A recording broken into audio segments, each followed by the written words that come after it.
ವಿಧಾನಸೌಧದಲ್ಲಿ ಜನಸ್ಪಂದನ ಕಾರ್ಯಕ್ರಮ ಇವತ್ತು. ಸಿಎಂ ಜನಸ್ಪಂದನ ಕಾರ್ಯಕ್ರಮಕ್ಕೆ ರಾಜ್ಯದ ಮೂಲೆ ಮೂಲೆಯಿಂದಲೂ ಕೂಡ ಜನ ಬರ್ತಾ ಇದ್ದಾರೆ. ವಿಕಲಚೇತನರು, ಹಿರಿಯ ನಾಗರಿಕರು, ಯಾರಿಗೆ ಯಾವುದೇ ಸಮಸ್ಯೆಗಳಿದ್ದಲ್ಲಿ ಅದನ್ನ ಅಲ್ಲೇ ಪರಿಹರಿಸುವಂತಹ ಕಾರ್ಯಕ್ರಮ ಇದು. ಐತಿಹಾಸಿಕ ಕಾರ್ಯಕ್ರಮ ಜನಸ್ಪಂದನ ಕಾರ್ಯಕ್ರಮ. ಕೆಲವೇ ಕ್ಷಣಗಳಲ್ಲಿ ಸಿಎಂ ನೇತೃತ್ವದಲ್ಲಿ ಜನಸ್ಪಂದನ ಕಾರ್ಯಕ್ರಮ ಆರಂಭ ಆಗಲಿದ್ದು ಈಗಾಗಲೇ ವಿಧಾನಸೌಧದ ಗ್ರ್ಯಾಂಡ್ ಸ್ಟೆಪ್ಸ್ ಮುಂದೆ ಜನಸಾಗರ ನೆರೆದಿದೆ. ವಿಧಾನಸೌಧದ ಮುಂದೆಯೇ ಜನರ ಅಹವಾಲನ್ನ ಸ್ವೀಕರಿಸಲಿದ್ದಾರೆ ಸಿಎಂ ಸಿದ್ದರಾಮಯ್ಯ. 10,000ಕ್ಕೂ ಹೆಚ್ಚು ಆಸನಗಳ ವ್ಯವಸ್ಥೆ, 20 ಬೃಹತ್ LED ವ್ಯವಸ್ಥೆ, ಶೌಚಾಲಯ, ವೃದ್ಧರು ವಿಶೇಷಚೇತನರಿಗೆ ಗಾಲಿ ಕುರ್ಚಿ ವ್ಯವಸ್ಥೆ, ಜನತಾ ದರ್ಶನಕ್ಕೆ ಬರೋರಿಗೆ ಊಟ ನೀರಿನ ವ್ಯವಸ್ಥೆ, ಸಕಲ ವ್ಯವಸ್ಥೆಯನ್ನ ಕೈಗೊಳ್ಳಲಾಗಿದೆ. ಆದ್ಯತೆಯ ಮೇರೆಗೆ ಆಸನದ ವ್ಯವಸ್ಥೆಯನ್ನ ಕಲ್ಪಿಸಲಾಗಿದ್ದು ಈಗಾಗಲೇ ಸಾವಿರಾರು ಮಂದಿ ಸಿಎಂ ಮುಂದೆ ತಮ್ಮ ಸಮಸ್ಯೆಯನ್ನ ಹೇಳ್ಕೊಳ್ಳೋದಕ್ಕೆ ಬಂದಿದ್ದಾರೆ. 10,000ಕ್ಕೂ ಹೆಚ್ಚು ಆಸನ ವ್ಯವಸ್ಥೆಯನ್ನು ಮಾಡಲಾಗಿದೆ. ಜನರಿಗೆ ಊಟದ ವ್ಯವಸ್ಥೆ ಕೂಡ ಆಗಿದೆ. ಹೈಕೋರ್ಟ್ ಎದುರುಗಡೆ ಇರುವಂತಹ ವಿಧಾನಸೌಧದ ಪಶ್ಚಿಮ ದ್ವಾರದಿಂದ ಸಾರ್ವಜನಿಕರಿಗೆ ಪ್ರವೇಶಕ್ಕೆ ಅವಕಾಶವನ್ನ ಕಲ್ಪಿಸಲಾಗಿದ್ದು ಇನ್ನೇನು ಕೆಲವೇ ಕ್ಷಣಗಳಲ್ಲಿ ಸಿಎಂ ಆಗಮಿಸುತ್ತಾರೆ. ಜನರ ಸಮಸ್ಯೆಗಳಿಗೆ ಸ್ಪಂದಿಸಲಿದ್ದಾರೆ.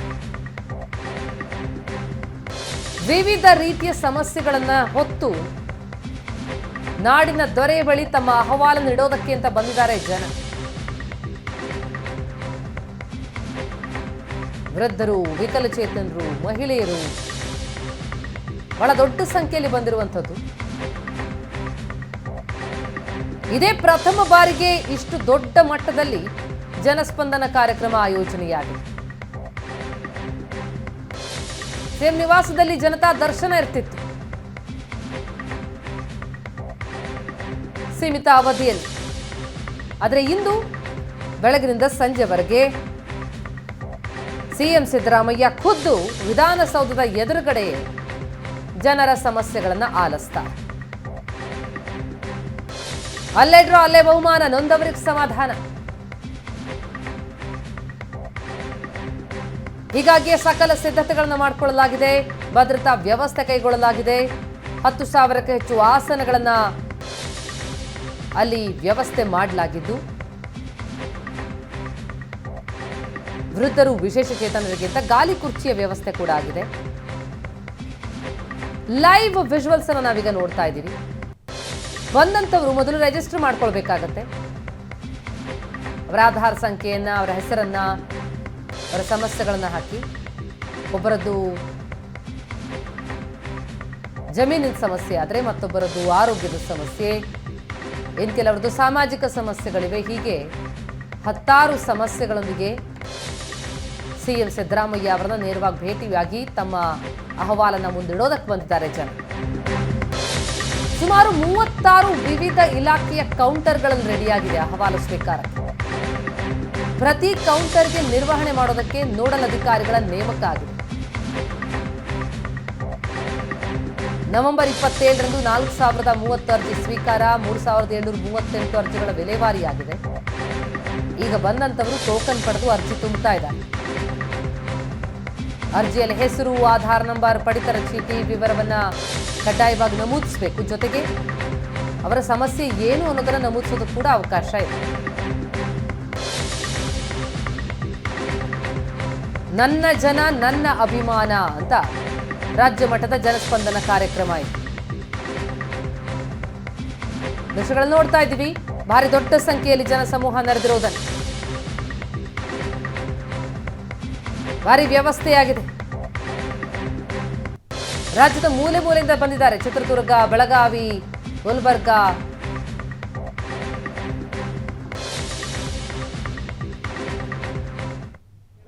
ಸರ್, ನಮ್ಮ ಗ್ರಾಮದಲ್ಲಿ ಸರ್ಕಾರಿ ಶಾಲೆ 2 ಕಟ್ಟಡಗಳಿದೆ.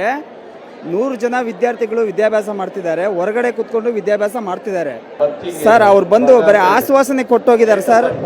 ಬಿಲ್ಡಿಂಗ್ ಕೆಡವಿ ಬಿಟ್ಟು 4 ತಿಂಗಳಾಯ್ತು, ಇದುವರೆಗೂ ಕೂಡ ಭೂಮಿ ಮಂಜೂರು ಮಾಡೋದಾಗ್ಲಿ, ಬೇರೆ ಪರ್ಯಾಯ ವ್ಯವಸ್ಥೆ ಮಾಡೋದಾಗ್ಲಿ ಯಾವುದು ಕೂಡ ಮಾಡಿಲ್ಲ ಸರ್. ನಮ್ಮ ಸರ್ಕಾರಿ ಶಾಲೆಯನ್ನ ಉಳಿಸಿ ಮತ್ತೆ ನಮಗೆ ಜಮೀನು ಒದಗಿಸಿಕೊಡಿ ಅಂತೇಳಿ ನಾವು ಕೇಳ್ತೀವಿ. ನಮ್ಗೆ ಮನೆ ಇಲ್ಲ ಸರ್ ಇರೋದಕ್ಕೆ.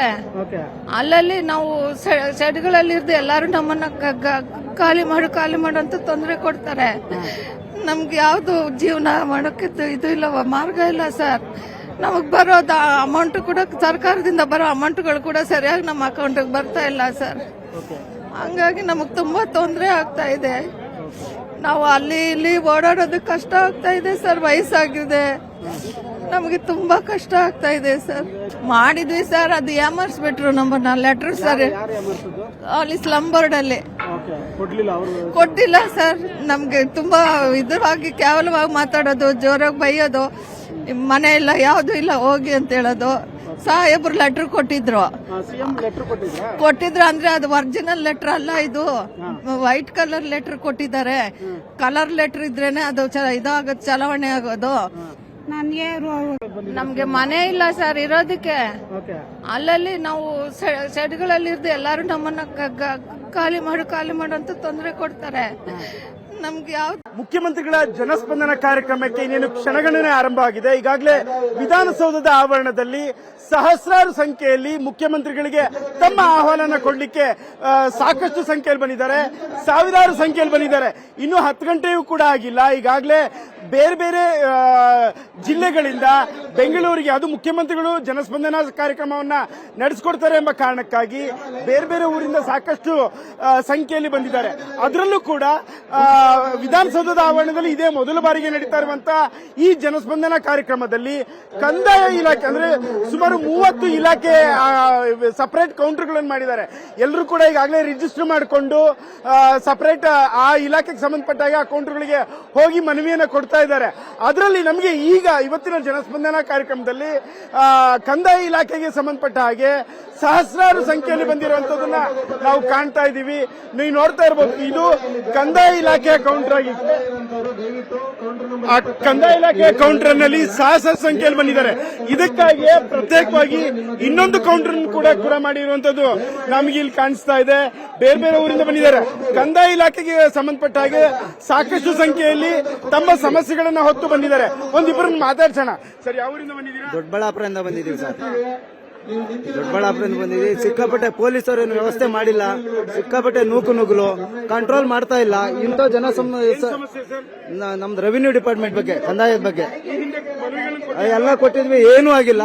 ಈಗೂ ಕೊಟ್ಟು ನೋಡ್ಬಿಡ್ತೀವಿ. ಚನ್ನಪಟ್ಟಣ ಹಾಸನದಿಂದ ಚನ್ನಪಟ್ಟಣದ ಬಂದಿದ್ದೀವಿ. ಚನ್ನಪಟ್ಟಣ ತಾಲೂಕು ಆಫೀಸಲ್ಲಿ ಭಾರಿ ಭ್ರಷ್ಟಾಚಾರ, ₹1 ಕೆಲಸ ಆಗಲ್ಲ ಸರ್. ನಾವು ಹಾಗಾಗಿ ಈ ತರದ ಸಮಸ್ಯೆಗಳನ್ನ ನೂರಾರು ಹೊತ್ತು ಕಂದಾಯ ಇಲಾಖೆಗೆ ಸಂಬಂಧಪಟ್ಟಂಗೆ ಸಮಸ್ಯೆಗಳು ಇಲ್ಲಿ ಹೆಚ್ಚು ಕಾಣಿಸ್ತಾ ಇರುವಂತದ್ದು ನಮಗೆ ಕಂಡು ಬರ್ತಾ ಇರುವಂತದ್ದು. ಕ್ಯಾಮರಾ ಪರ್ಸನ್ ವಿನೋದ್ ಜೊತೆ ಶರತ್ ಕಪ್ನಳ್ಳಿ, ಏಷ್ಯಾನೆಟ್ ಸುವರ್ಣ ನ್ಯೂಸ್, ಬೆಂಗಳೂರು.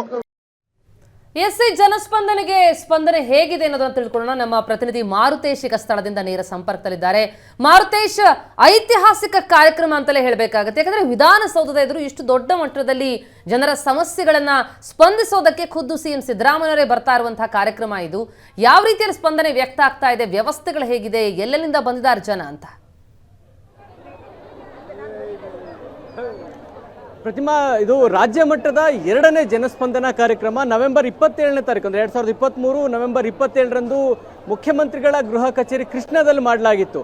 ಅಲ್ಲಿ ಹೆಚ್ಚಿನ ಸಂಖ್ಯೆಯಲ್ಲಿ ಜನ ಬಂದು ತಮ್ಮ ಅಹವಾಲನ್ನ ಸಲ್ಲಿಸುವಂಥ ಸಂದರ್ಭದಲ್ಲಿ ಒಂದು ರೀತಿ ಕಂಜೆಸ್ಟೆಡ್ ಅಂದರೆ ಒತ್ತಡ ಇತ್ತು, ಸಾಕಷ್ಟು ಸಣ್ಣ ಪ್ರದೇಶ ಆಗಿತ್ತು. ಈಗ ವಿಧಾನಸೌಧದಲ್ಲಿ ದೊಡ್ಡ ಪ್ರಮಾಣದಲ್ಲಿ ಕಾರ್ಯಕ್ರಮ ಆಯೋಜನೆ ಮಾಡಿರೋದ್ರಿಂದ ಯಾವಾಗಲೂ ಅಷ್ಟೇ ಯಾರು ಕೇಳೋದಕ್ಕೆ ರೆಡಿ ಇರ್ತಾರೋ ಹೇಳುವಂಥವರ ಸಂಖ್ಯೆ ಕೂಡ ಜಾಸ್ತಿ ಇರುತ್ತೆ. ಹಾಗಾಗಿ ಸರ್ಕಾರ ಇದು 2ನೇ ಬಾರಿ ಜನಸ್ಪಂದನ ಕಾರ್ಯಕ್ರಮ ಮಾಡ್ತಾ ಇರೋದ್ರಿಂದ ಸರ್ಕಾರಕ್ಕೆ ತಮ್ಮ ಸಮಸ್ಯೆಗಳನ್ನು ತಿಳಿಸುವಂಥವರ ಸಂಖ್ಯೆ ಕೂಡ ದುಪ್ಪಟ್ಟಾಗಿದೆ. ಹಿಂದೆ ಕೃಷ್ಣಾದಲ್ಲಿ ನಡೆದಂತಹ ಕಾರ್ಯಕ್ರಮಕ್ಕೂ ಇವಾಗ ನಡೀತಾ ಇರುವಂತಹ ಕಾರ್ಯಕ್ರಮಕ್ಕೂ ಅಜಗಜಾಂತರ ವ್ಯತ್ಯಾಸ ಇದೆ. ಯಾಕೆಂದ್ರೆ ಇಲ್ಲಿ 30 ಕೌಂಟರ್ಗಳನ್ನು ತೆರೆದಿದ್ದಾರೆ, 30 ಇಲಾಖೆಗಳಿಗೆ ಸಂಬಂಧಪಟ್ಟ ಹಾಗೆ. ಹಾಗಾಗಿ ರಾಜ್ಯದ ಮೂಲೆ ಮೂಲೆಗಳಿಂದ ಜನ ತಮ್ಮ ಸಮಸ್ಯೆಯನ್ನು ಹೇಳಬೇಕು, ಅದಕ್ಕೆ ಪರಿಹಾರವನ್ನು ಕಂಡುಕೊಳ್ಬೇಕು ಅನ್ನುವಂಥ ನಿಟ್ಟಿನಲ್ಲಿ ಜನ ಆಗಮಿಸ್ತಾ ಇದ್ದಾರೆ.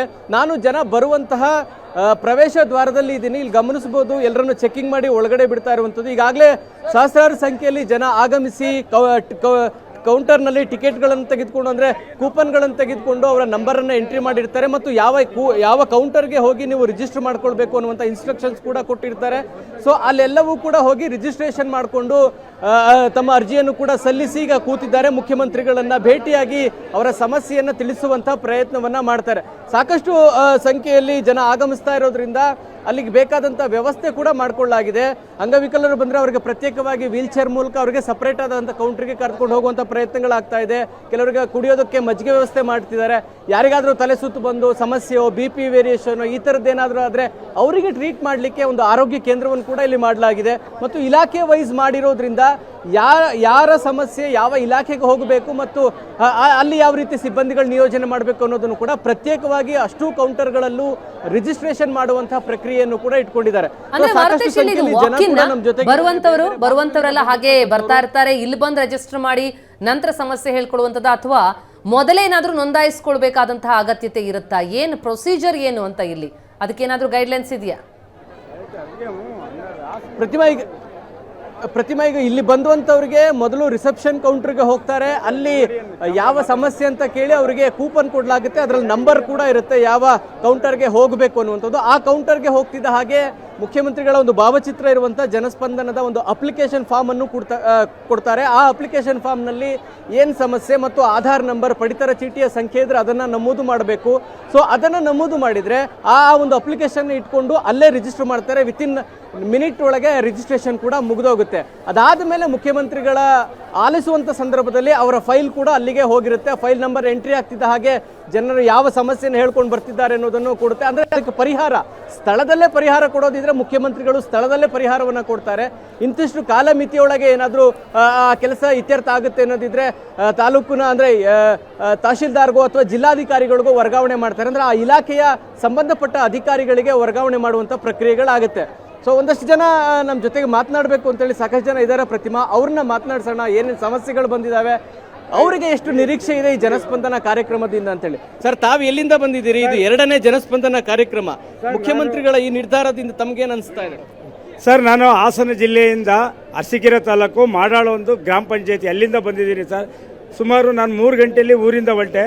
ಇವತ್ತು ಜನಸ್ಪಂದನ ಕಾರ್ಯಕ್ರಮ ಇಡೀ ದೇಶದಲ್ಲಿ ಮೊದಲದೇ ಅಂತ ಹೇಳ್ಬೋದು. ಏಕೆಂದರೆ ಸನ್ಮಾನ್ಯ ಸಿದ್ದರಾಮಯ್ಯನವರು ಬಡವರ ಪರವಾಗಿ ಈ ಸರ್ಕಾರವನ್ನು ಟೇಕಪ್ ಮಾಡಿದ್ದಾರೆ. ಅದಕ್ಕೋಸ್ಕರ ಈ ಜನಸ್ಪಂದನ ನೀವು ನೋಡ್ತಾ ಇದ್ದೀರಾ. ಈಗ ನಂದು ಒಂದು ನಮ್ಮ ತಾಯಿಗೆ ಸರ್ 4 ವರ್ಷದ ಹಿಂದೆ, ಅಂದರೆ ಗೌರ್ಮೆಂಟ್ ಕುಮಾರಸ್ವಾಮಿ ಮತ್ತು ಕಾಂಗ್ರೆಸ್ ಸರ್ಕಾರ ಇದ್ದಾಗ ಒಂದು ಸಹಕಾರ ಸಂಘದಲ್ಲಿ ನಾವು ಲೋನ್ ತಂದಿದ್ದು ಸರ್. ಅದು ಮನ್ನಾಗಿತ್ತು. ಆದರೆ ಇದುವರೆಗೂ ಏನೋ ಒಂದು ತಪ್ಪಿದೆ ಅಂತ ಗೊತ್ತಿಲ್ಲ. ನಮ್ಮದು ಮನ್ನಾಗಿರೋ ದುಡ್ಡು ಬಂದಿಲ್ಲ. ನಾವು ಸುಮಾರು DC ಮತ್ತು ಸಹಕಾರ ಇಲಾಖೆಗೆ ಅರ್ಜಿ ಬರೆದ್ರು ಸಹ ಇವತ್ತವರೆಗೂ ನಮ್ಮ ತಾಯಿಗೆ ಅದು ಮನ್ನಾ ಬಂದಿಲ್ಲ. ಮತ್ತು ಈಗ ಲೋನು ಕೊಡ್ತಾ ಇಲ್ಲ. ಇವತ್ತು 4 ವರ್ಷದಿಂದ ನಮಗೆ ತುಂಬ ತೊಂದರೆ ಆಗಿದೆ. ಇವತ್ತು ಮುಖ್ಯಮಂತ್ರಿಗಳು ಭೇಟಿಯಾಗಿ ಈ ಸಮಸ್ಯೆಯನ್ನು ಹೇಳಿದ್ರೆ ನಿಮ್ಗೆ ಸಮಸ್ಯೆ ಬಗೆಹರುತ್ತೆ ಅಂತ ಅನಿಸ್ತಾ ಇದೆಯಾ? ಹೌದು ಸರ್, ಸತ್ಯ. ಯಾಕೆಂದರೆ ಮುಖ್ಯಮಂತ್ರಿಗಳು ದಲಿತರ, ಹಿಂದುಳಿದವರ ಪರವಾಗಿರೋದ್ರಿಂದ, ಬಡವರ ಪರವಾಗಿರೋದ್ರಿಂದ, ರೈತರ ಪರವಾಗಿರೋದ್ರಿಂದ ನಮಗೆ ನಂಬಿಕೆ ಇದೆ. ಇವತ್ತು ಆ ಅರ್ಜಿನ ತಂದು ತನ್ನ ಮೂಲಕ ಅವ್ರಿಗೆ ಸಲ್ಲಿಸ್ತಾ ಇದ್ದೀನಿ. ಅದರಿಂದ ನಮಗೆ ಪರಿಹಾರ ಸಿಗುತ್ತೆ ಅಂತ ಗ್ಯಾರಂಟಿ ಇದೆ. ಮುಖ್ಯಮಂತ್ರಿಗಳು ದಯವಿಟ್ಟು ಇಂಥ 100 ಇದ್ದಾವೆ, ಅವನ್ನ ಮಾಡಿಕೊಡ್ಬೇಕು. ನಮ್ಮ ಮುಖಾಂತರ ನಾವು ಕೇಳ್ತಿರೋದ್ವಿ. ಅದರಿಂದ ಮತ್ತೆ ಈ ಸರ್ಕಾರಕ್ಕೆ ಒಳ್ಳೆಯ ಹೆಸರು ಬರುತ್ತೆ ಅಂತ ನಾವು ಈ ಸಂದರ್ಭ ಹಾರೈಸ್ತಿದ್ವಿ. ನೀವು ಎಲ್ಲಿಂದ ಬಂದಿದ್ರಿ ಸರ್? ಏನು ಸಮಸ್ಯೆ? ತುಮಕೂರು ಡಿಸ್ಟ್ರಿಕ್ಟ್ ಮಧುಗಿರಿ ತಾಲೂಕು. ನಾವು ವೆಂಕಟರಮಣಪ್ಪ ಕೊರತಿಮಯ್ಯ ಅಂತ. ನಮ್ಮ ಗಂಗಾ ಕಲ್ಯಾಣ ಯೋಜನೆಯಲ್ಲಿ ಬೋರ್ವೆಲ್ 20-25 ಹಾಕಿದ್ವಿ. ಅದು ಶಾಂಕ್ಷನ್ ಆಗಿದೆ, ಲೆಟ್ರು ಬಂದು ಎಲ್ಲ ಕೊಟ್ಟಿದ್ದೀವಿ. ಮತ್ತು ಇವಾಗ ತುಮಕೂರಲ್ಲಿ ಕೇಳಿದ್ರೆ ಕೋರ್ಟ್ನಾಗ ಐತೆ ಅಂತಾರೆ. ಇಲ್ಲಿ ಹೋಗಿ ವಿಶ್ವೇಶ್ವರಯ್ಯ ಬಿಲ್ಡಿಂಗ್ ಕೇಳಿದ್ರೆ ಮೇಡಮ್ ಅವರು ಸಿದ್ದರಾಮಯ್ಯನವರು ನಿಮ್ಮ ಸಹಾಯಧನ 20-20 ಅನ್ನೋದು ಬೇರೆ ಇಲಾಖೆ ಉಪಯೋಗಿಸ್ಕೊಂಡಿದೆ, ನಮ್ಮ ಹತ್ರ ಕಾಸಿಲ್ಲ, ನಾವು ಕೊರೆಯೋದಿಲ್ಲ ಅಂತಿದ್ದಾರೆ. ಆದ್ದರಿಂದ ನಮ್ಮ ಭವ್ಯ ಅಭಿವೃದ್ಧಿ ನಿಗಮಕ್ಕೆ ತುಂಬ ತೊಂದರೆ ಆಗಿದೆ, ಅನ್ಯಾಯ ಮಾಡಿದ್ದಾರೆ. ಅದನ್ನು ಕೇಳೋಕೆ ಅರ್ಜಿ ಕೊಡೋಕೆ ನಾವು ಬಂದಿದ್ದಾರೆ ಸಿದ್ದರಾಮಯ್ಯ ಹತ್ರ. ಲೋಕಲಲ್ಲಿ ಎಲ್ಲೂ ನಿಮ್ಮ ಸಮಸ್ಯೆ ಇತ್ಯರ್ಥ ಆಗಿಲ್ಲ, ಹಂಗಾಗಿ CM ಕಾರ್ಯಕ್ರಮ CM ಹತ್ರ ಬಂದರೆ ಎಲ್ಲಿ ಆಗಿಲ್ಲ ಸರ್. ತುಮಕೂರಲ್ಲಿ ಆಗಿಲ್ಲ. ಮತ್ತು ಬೆಂಗಳೂರಲ್ಲಿ ಮಂಗಳಾ ಮೇಡಮ್ ಅವರು ದುಡ್ಡೇ ಇಲ್ಲ, CM ಅವ್ರು ತಗೊಂಡೋಗ್ಬಿಟ್ಟಾರೆ. ದುಡ್ಡೆಲ್ಲ ಬೇರೆ ತಗೊಂಡಿದ್ದಾರೆ. ನಿಮ್ಮ 20-25 ಅನುದಾನ ಬೇರೆ ಇಲಾಖೆಗೆ ಆಗ್ಬಿಟ್ಟ. ನಮ್ಮಲ್ಲಿ ಕಾಸೇ ಇಲ್ಲ. ನಾವು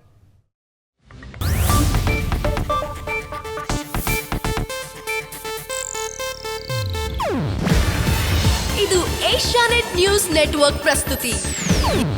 ನೀವು ನೋಡ್ತಿದ್ದೀರಾ ಏಷ್ಯಾನೆಟ್ ಸುವರ್ಣ ನ್ಯೂಸ್.